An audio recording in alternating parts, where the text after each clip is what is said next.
Well, let me tell you what we're going to do today.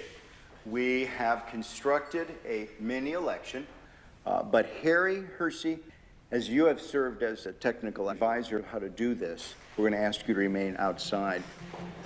After you, let me introduce you to my election staff.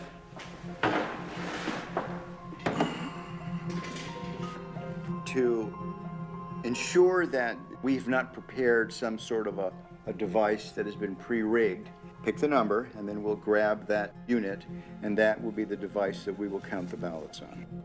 I just feel like this is the one. Okay, and the winner is unit 15191. 5191.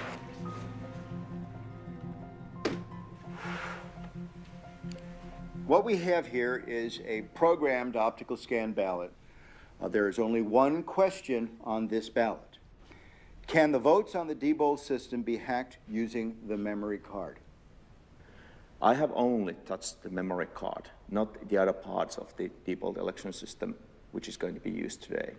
Only the memory card. And I can certainly speak for myself and Harry, and that we're going to vote yes. All right, then let's have the rest of us vote no. Two individuals, Hugh and Harry, will be voting yes. The rest of us will be voting no. And then we'll scrutinize the ballots afterwards to ensure that that is indeed the mark. I will say that I'm wrong and Deibold is right, and I'm going to say no, they cannot be hacked. It's impossible. So I vote no. I'm going to film myself voting. Excuse me. I'm going to mark this ballot no.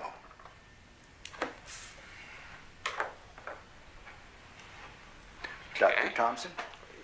I am going to mark this ballot yes. I've seen some pretty concerning things. Well, it's down to you. You're the last voter, Harry. All right. I think it could be. So I vote for yes. You will be the second yes. All right. Here is the memory card I have touched. Okay. Now, this is the only piece of Deibold equipment that you've used. That's correct. Well, thank you. Let me take your ballot in. This card will go into this slot. The next activity that the election worker does on the morning of the election is turn the machine on, making it live to receive votes. When you do that, this machine will produce what is called a zero total tape. The machine is going through a self-test analysis, and then it'll spontaneously turn on.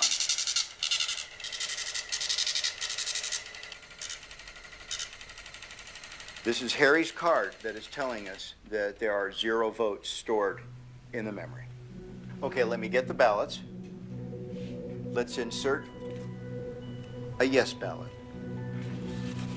We're going to put in another no. 7.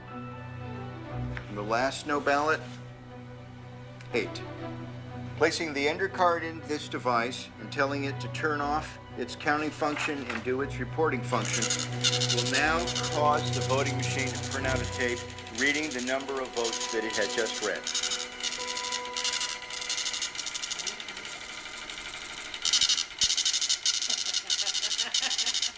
Oh my.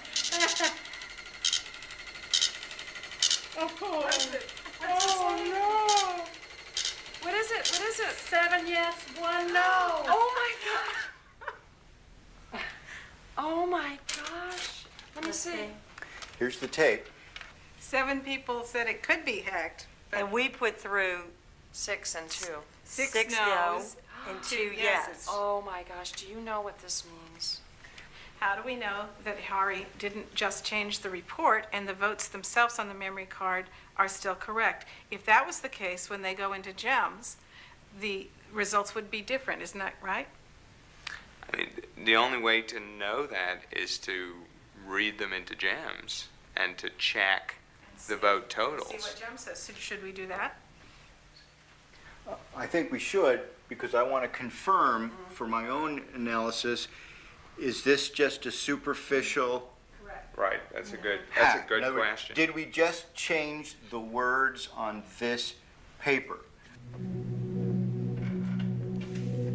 And we will upload this memory card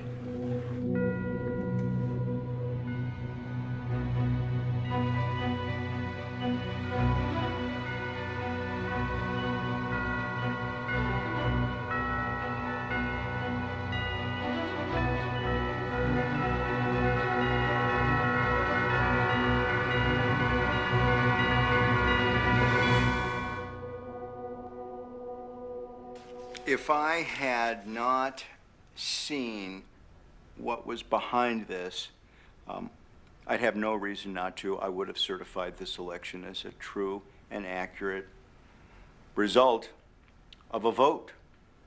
Susan, what does this mean to you? Makes me cry. I'm sorry, but it does. Why? Why? There's so many reasons. The reasons because there are people out there who are giving their lives to try to make our elections secure, and they're being called conspiracy theorists and technophobes, and these vendors are lying and saying that everything's all right, and it's not all right. And I'm crying because I'll quote somebody that I know who said that it says, though our country is one country, pretending to be another country, how can this be happening to our elections? This really does affect me.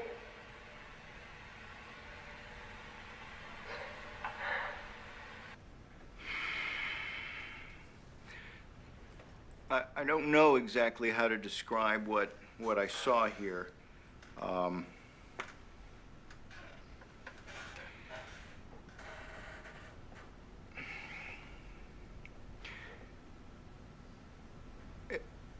I think we, as election officials, need to be a little bit more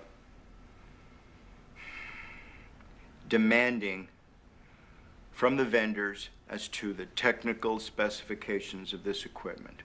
The vendors are driving the process of voting technology in the United States. I would much rather, at this point, I think, focus on allowing citizens to select technology that satisfies their needs.